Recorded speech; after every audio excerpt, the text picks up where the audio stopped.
Hello friends, आप सभी का स्वागत है मेरे यूट्यूब चैनल में। तो अभी हम लोग आरसीसी का क्वेश्चन कर रहे हैं, जिसमें हम लोग का 180 क्वेश्चन हो चुका है। आप लोगों को पता होगा, यदि आप लोग वीडियो देख रहे हैं तो आप लोगों को पता होगा कि हमारा एक 180 क्वेश्चन हो चुका है। और आज हम लोग करने वाले हैं 181 से 200 तक का क्वेश्चन करेंगे इस वीडियो में। तो ये हमारा 10वां पार्ट है। 9 पार्ट पहले बन चुका है। यदि आप लोगों को वीडियो नहीं देखे हैं तो जाके देख लीजिए, क्योंकि इससे पहले का वीडियो उसी में डला हुआ है। और हम लोग अब 1300 प्लस क्वेश्चन कर रहे हैं, जो कि यूथ कंपटीशन देख सकते हैं यहाँ पर जो बुक है उसी से लिया हुआ क्वेश्चन है। ये जितने भी क्वेश्चन हैं वो किसी न किसी एई जेई एग्ज़ाम में आया हुआ है प्रीवियस ईयर में। तो ये बहुत ही इंपॉर्टेंट टाइप के क्वेश्चन है। इसको यदि आप लोग कर लेते हैं तो आप लोगों का आरसीसी क्लियर हो जाएगा। तो चलिए आज का वीडियो स्टार्ट करते हैं। 181 नंबर का क्वेश्चन है। इसको जूम कर लेते हैं थोड़ा सा, ताकि अच्छे से दिख सके हम लोगों को। तो यहाँ पर देख सकते हो 181 का क्वेश्चन है, partial safety for concrete and steel are 1.5 and 1.15 respectively because. तो इस क्वेश्चन में ये पूछ रहा है, जो हम लोग पार्शियल सेफ्टी फैक्टर लेते हैं वो कंक्रीट के लिए 1.5 और स्टील के लिए 1.15 क्यों होता है। मतलब कंक्रीट के लिए हम लोग अधिक क्यों लेते हैं और स्टील के लिए कम क्यों लेते हैं, ऐसा इस क्वेश्चन में पूछ रहा है। तो मैं पहले आप लोगों को बता देता हूँ कि जो हम लोग कंक्रीट बनाते हैं वो जनरली हम लोग फील्ड में बनाते हैं, और जो स्टील होता है वो फैक्ट्री में बनता है, और जिसके कारण जो भी उसका सही रेशियो रहता है उस रेशियो में बनता है। और कंक्रीट क्या है कि इसका प्रोपोर्शन इधर उधर भी हो सकता है थोड़ा सा, इसलिए हम लोग इसका जो पार्शियल सेफ्टी फैक्टर होता है उसको हम लोग अधिक लेके चलते हैं, कि थोड़ा इधर उधर अगर गड़बड़ भी हो जाता है तो वो अच्छे से वर्क कर सके। और स्टील का हम लोग इसलिए कम लेते हैं। देख लेते हैं ऑप्शन में पहले क्या क्या दिया हुआ है। यहाँ पर देख लो 4 ऑप्शन दिया हुआ है। पहला ऑप्शन है concrete is heterogeneous wheel steel is homogeneous. तो इसलिए तो हम लोग लेते नहीं हैं, ये गलत हो जाएगा। ऑप्शन बी देख लेते हैं, the control on the quality of concrete is not good as that of steel. तो ये इसका करेक्ट आंसर हो जाएगा। जो कंक्रीट का क्वालिटी होता है उसको हम लोग स्टील टाइप से कंट्रोल नहीं कर सकते। तो उसका जो गुणवत्ता है वो क्या बोलते हैं, स्टील का अच्छा रहेगा और कंक्रीट का खराब रहेगा, क्योंकि ये फील्ड में बनता है। तो इसका करेक्ट आंसर हो जाएगा ऑप्शन बी करेक्ट हो जाएगा। यहाँ पर देख सकते हो। नेक्स्ट क्वेश्चन पे चलते हैं। Torsion resisting capacity of A given reinforced concrete section. तो जो टोर्शन रेजिस्टेंस होता है वो किसके कारण होता है। जो टोर्शन रेजिस्टेंस कैपेसिटी होगा वो रेनफोर्स में किसके कारण होगा। तो यहाँ पर देख लो 4 ऑप्शन दिया हुआ है। 4 ऑप्शन में से कौन सा करेक्ट होगा। ऑप्शन देख लेते हैं। Decreasing with decreasing in स्टीरअप space. तो स्टीरअप का जो स्पेसिंग होता है उसको डिक्रीज करने पे टोर्शन रेजिस्टेंस कैपेसिटी डिक्रीज होगा, ऐसा बोल रहा है। तो ऐसा तो होता नहीं है। जो टोर्शन रेजिस्टेंस कैपेसिटी है वो डिपेंड करता है स्टीरअप बार पे करता है, और क्या बोलते हैं, लॉन्गिट्यूडनल स्टील पे करता है, तो उसके क्वांटिटी पे डिपेंड करता है। यदि उसका क्वांटिटी अच्छे से डाला हुआ है तो टोर्सन रेजिस्टेंस कैपेसिटी है वो भी इंक्रीज होगा। तो बाकी ऑप्शन भी देख लेते हैं। ऑप्शन भी देख लो, decreasing with increasing in longitudinal bar. तो लॉन्गिट्यूडनल बार को हम लोग इंक्रीज कर रहे हैं तो उसका जो टोर्सन रेजिस्टेंस कैपेसिटी है वो इंक्रीज होगा। तो ये ऑप्शन भी गलत हो जाएगा, ऑप्शन ए तो गलत है ही। ऑप्शन सी देख लेते हैं, does not depend upon स्टीरअप and longitudinal state longitudinal steel. तो ये भी गलत हो जाएगा क्योंकि उसके ऊपर डिपेंड करता है। अब ऑप्शन डी में देख सकते हो आप लोग, increase increase with the increase in स्टीरअप and longitudinal steel. तो ये करेक्ट हो जाएगा क्योंकि हम लोग स्टीरअप और लॉन्गिट्यूडनल स्टील को इंक्रीज कर रहे हैं, तो टॉर्जन कैपेसिटी भी जो है उसका वो भी बढ़ते जाएगा। तो ऑप्शन डी इसका करेक्ट हो जाएगा। नेक्स्ट क्वेश्चन पे चलते हैं। The primary compression failure in RCC beam is caused in. तो जो प्राइमरी कंप्रेशन फेलियर होता है आरसीसी बीम में, तो वो किस में होता है, प्राइमरी कंप्रेशन फेलियर किस में होता है। तो यहाँ पर देख लो 4 ऑप्शन दिया हुआ है। तो जो प्राइमरी कंप्रेशन फेलियर होता है, और एक और जो होता है सेकेंडरी कंप्रेशन फेलियर। तो इससे पहले एक क्वेश्चन आया था प्रीवियस वीडियो में, तो उसमें मैं बताया था कि सेकेंडरी कंप्रेशन फेलियर किस में होता है। वहाँ पर प्राइमरी कंप्रेशन फेलियर को भी एक्सप्लेन किया था। तो जो प्राइमरी कंप्रेशन फेलियर होता है वो ओवर रेनफोर्स में होता है, और जो सेकेंडरी कंप्रेशन फेलियर होता है वो अंडर रेनफोर्स में होता है। दोनों को याद रखना है अपने को, दोनों क्वेश्चन इंपॉर्टेंट है। तो इसका करेक्ट आंसर हो जाएगा ऑप्शन सी, इसका करेक्ट हो जाएगा over reinforce beam. Over reinforce beam में होता है primary compression failure. Next question पे चलते हैं। The permissible stress in direct compression in concrete as in the case of an RCC column for M15 grade of concrete is। तो इस question में M15 grade जो होता है कंक्रीट का, उसके लिए permissible stress in direct compression, permissible stress पूछा किसमें, डायरेक्ट कंप्रेशन में। तो मैं पहले भी बताया हूँ कि डायरेक्ट कंप्रेशन और बेंडिंग कंप्रेशन दोनों कंडीशन के लिए मैं डिफरेंट ग्रेड के लिए कितना कितना होता है ये मैं बताया था। तो उस चार्ट को एक बार और देख लेते हैं। यहाँ पर आप लोग स्क्रीन में देख सकते हो कि ग्रेड ऑफ कंक्रीट यहाँ पर दिया हुआ है, यहाँ पर ग्रेड ऑफ कंक्रीट दिया हुआ है, और यहाँ पर बेंडिंग कंप्रेशन और डायरेक्ट कंप्रेशन का वैल्यू दिया हुआ है। बेंडिंग कंप्रेशन किसके लिए यूज़ करते हैं, बीम के लिए यूज़ करते हैं, यहाँ पर लिखा हुआ देख सकते हो, और डायरेक्ट कंप्रेशन किसके लिए, कॉलम के लिए। तो अपने को M15 का डायरेक्ट कंप्रेशन पूछा होता है, यहाँ पर देख लो सबसे पहले M15 ही दिया हुआ है, तो उसके लिए डायरेक्ट कंप्रेशन होता है 4, और बेंडिंग कंप्रेशन की बात करें तो 5 होता है। ऐसे ही आप लोग देख सकते हो यहाँ पर वैल्यू लिखा हुआ है, ग्रेड ऑफ कंक्रीट लिखा हुआ है, और जिसका देखना है उसको देख सकते हो। एसएससी में कई बार ये क्वेश्चन पूछ चुका है, और जेई में तो पूछते रहता है, तो इंपॉर्टेंट है, इसको याद रखना आप लोगों को, बहुत इंपॉर्टेंट। तो इसको आप लोग स्क्रीनशॉट लेके रख सकते हैं। तो देखते हैं, चलिए क्वेश्चन पे चलते हैं। तो यहाँ पर हम लोग देख सकते हैं कि M15 ग्रेड के लिए मैं कितना बताया अभी, 4 बताया, 4 न्यूटन पर mm² होता है। तो करेक्ट आंसर हो जाएगा ऑप्शन डी, इसका करेक्ट हो जाएगा 4। इंपॉर्टेंट है, इसको याद रखना है, डायरेक्ट कंप्रेशन के लिए भी पूछ सकता है और बेंडिंग कंप्रेशन के लिए भी पूछ सकता है। नेक्स्ट क्वेश्चन पे चलते हैं। Yield line theory result in. तो जो यील्ड लाइन थ्योरी होता है वो किसका परिणाम है।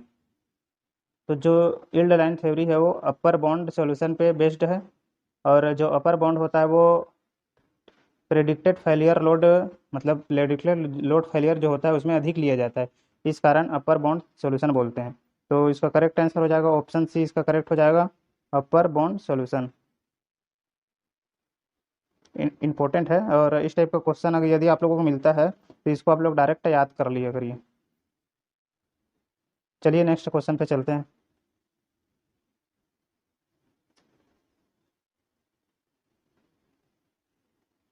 यहाँ पर देख सकते हो, the section in which concrete is not fully stressed to its permissible value when it still reached its maximum value is called. इस क्वेश्चन में ये बोल रहा है जो कंक्रीट है वो अपने मतलब परमिसिबल वैल्यू पे पहुंच नहीं पा रहा है, पहुंचा नहीं है अपने परमिसिबल, और स्टील जो है अपने मैक्सिमम परमिसिबल वैल्यू पे पहुंच चुका है। तो स्टील पहुंच चुका है और कंक्रीट नहीं पहुंचा है। स्टील पहुंच चुका है मतलब स्टील कम डाला हुआ है उसमें, तो कौन सा हो जाएगा, अंडर रेनफोर्स हो जाएगा, अंडर रेनफोर्स सेक्शन होगा। ये पहले भी बताया हूँ मैं, ऐसा क्वेश्चन कई ठो क्वेश्चन करा लिया हूँ। तो इसमें होगा अंडर रेनफोर्स सेक्शन हो जाएगा इसका आंसर। अंडर रेनफोर्स करेक्ट हो जाएगा, ऑप्शन है इसका करेक्ट हो जाएगा, अंडर रेनफोर्स सेक्शन। अब यदि इसमें दोनों मतलब स्टील और कंक्रीट दोनों अपने परमिसिबल स्ट्रेस पे सेम टाइम में पहुंचते तो बैलेंस सेक्शन होता है, उसको बैलेंस सेक्शन बोलेंगे। यदि अगर कंक्रीट अपने परमिसिबल स्ट्रेस पे पहले पहुंच जा रहा है तो उसको बोलेंगे अंडर ओवर रेनफोर्स सेक्शन बोलेंगे। ठीक है, तीनों बातें याद रखना है, पहले भी कई वीडियो में बता चुका हूँ, इस टाइप का क्वेश्चन बहुत बार पूछा गया है और बहुत इंपॉर्टेंट है। एक बार अगर इसका कॉन्सेप्ट क्लियर हो गया तो आप लोग कैसे भी क्वेश्चन पूछे इससे रिलेटेड आप लोग बना लेंगे। चलिए नेक्स्ट क्वेश्चन पे चलते हैं।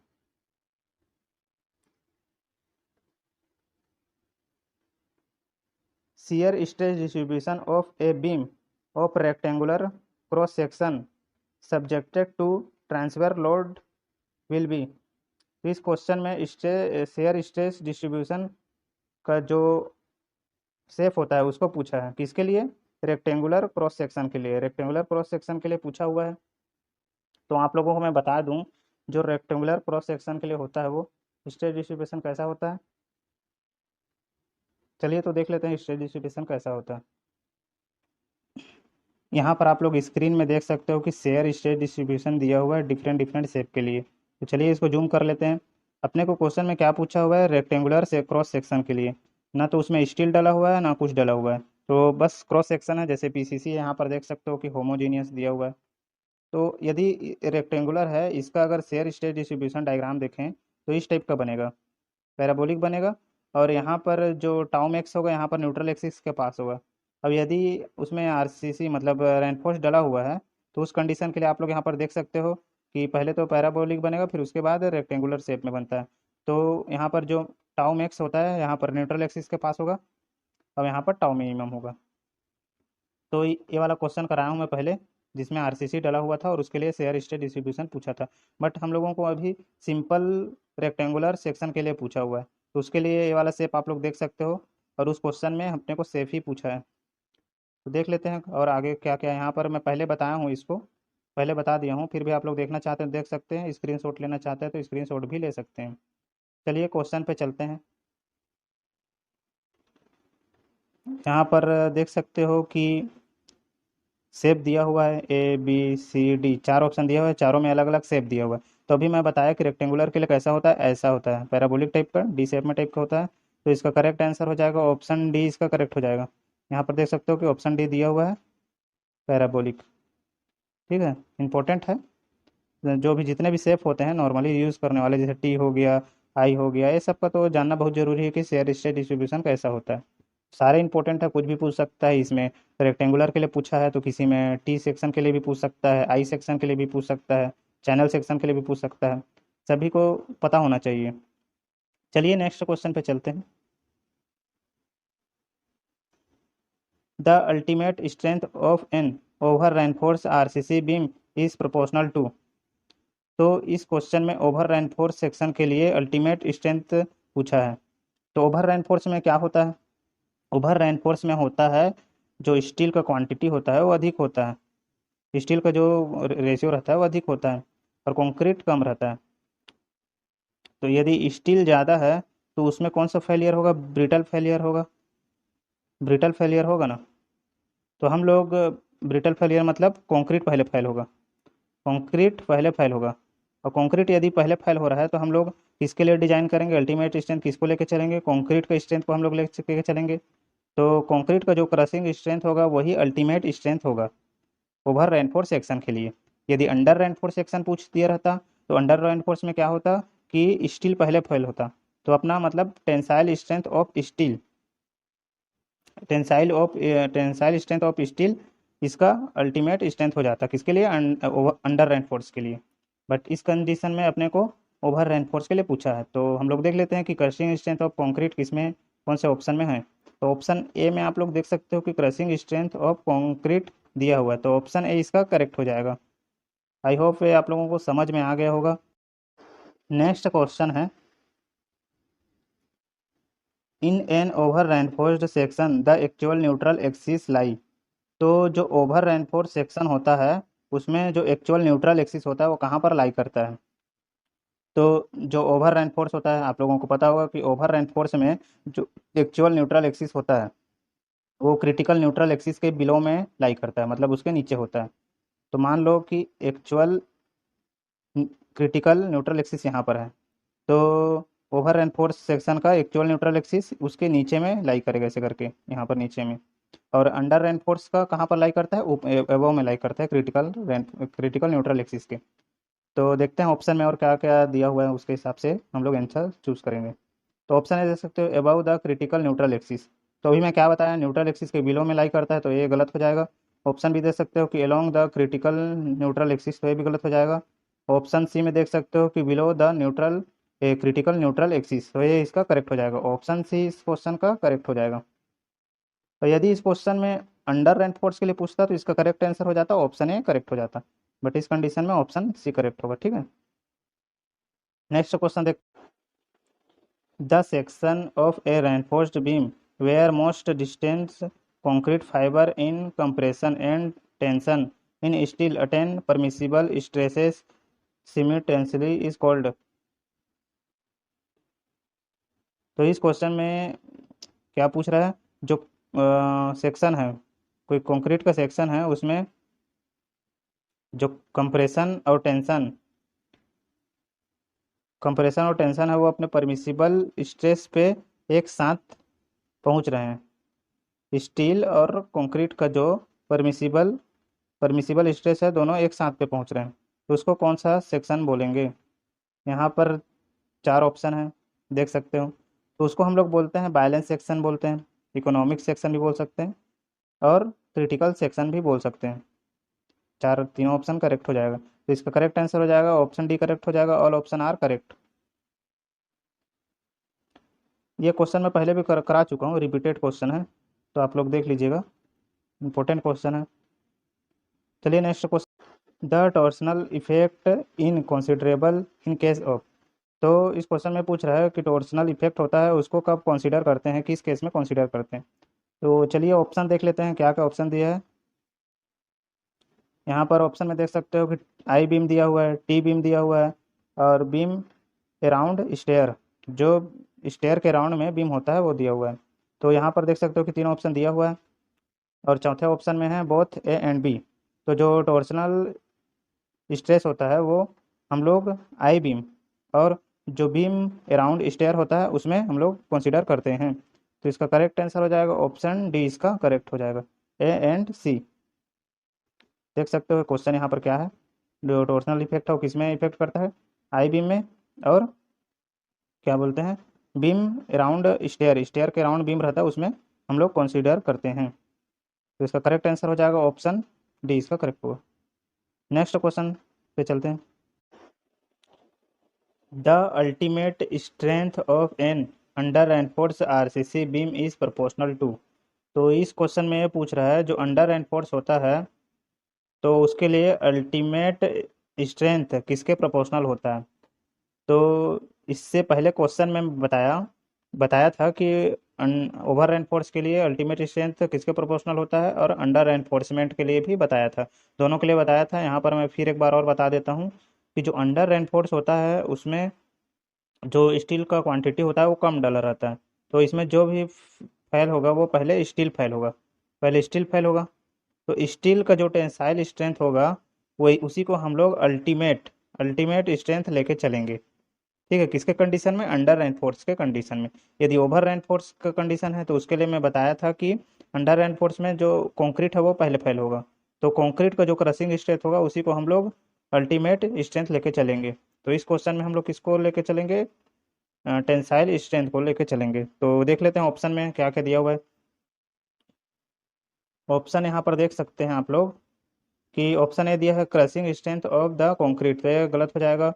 Crushing strength of the concrete and tensile strength of the steel, तो ये भी गलत हो जाएगा। ऑप्शन सी है tensile strength of the concrete, तो ये भी गलत हो जाएगा। ऑप्शन डी देख लेते हैं, tensile strength of the steel, तो ऑप्शन डी इसका करेक्ट हो जाएगा, क्योंकि टेंसाइल स्ट्रेंथ जो होता है स्टील का उसी को हम लोग अल्टीमेट स्ट्रेंथ लेके चलेंगे अंडर रेनफोर्स के कंडीशन में। तो दोनों क्वेश्चन इंपॉर्टेंट है, जो पहले बताया था वो मतलब अंडर रेनफोर्स के लिए और ओवर रेनफोर्स के लिए, दोनों दोनों कंडीशन के लिए बहुत इंपॉर्टेंट है, दोनों कंडीशन का मालूम होना चाहिए आप लोगों को। नेक्स्ट क्वेश्चन पे चलते हैं, steel reinforcement is placed in cement concrete at suitable place to keep up the. तो हम लोग जो स्टील रेनफोर्समेंट प्लेस करते हैं किसमें, सीमेंट कंक्रीट में, तो हम लोग उसको कहाँ पर प्लेस करें कि वो जो क्या बोलते हैं टेंशन को ले सके। तो हम लोग जनरली उसको जो प्लेस करते हैं टेंसाइल स्ट्रेस के लिए हम लोग प्लेस करते हैं स्टील को। तो यहाँ पर ऑप्शन में देख सकते हो कि ऑप्शन है इसका करेक्ट हो जाएगा टेंसाइल स्ट्रेस, क्योंकि हम लोग जो भी स्टील प्रोवाइड करते हैं वो टेंसाइल स्ट्रेस के लिए ही प्रोवाइड करते हैं, कंप्रेसिव के लिए तो कंक्रीट ही काफ़ी रहता है। तो करेक्ट आंसर हो जाएगा ऑप्शन है इसका करेक्ट हो जाएगा। नेक्स्ट क्वेश्चन पे चलते हैं, the shape bond stress between concrete and steel is determined by. तो जो कंक्रीट और स्टील के बीच में बॉन्ड स्ट्रेस होता है तो उसको हम लोग को डिटरमाइंड करना है कि कितने पे सेप रहेगा। तो उसके लिए हम लोग कौन सा मेथड यूज़ करते हैं, तो उसके लिए हम लोग मेथड करते हैं पुट आउट टेस्ट यूज़ करते हैं, सॉरी पुट आउट नहीं, पुल आउट टेस्ट यूज़ करते हैं। तो इसका करेक्ट आंसर हो जाएगा ऑप्शन बी, इसका करेक्ट हो जाएगा पुल आउट टेस्ट।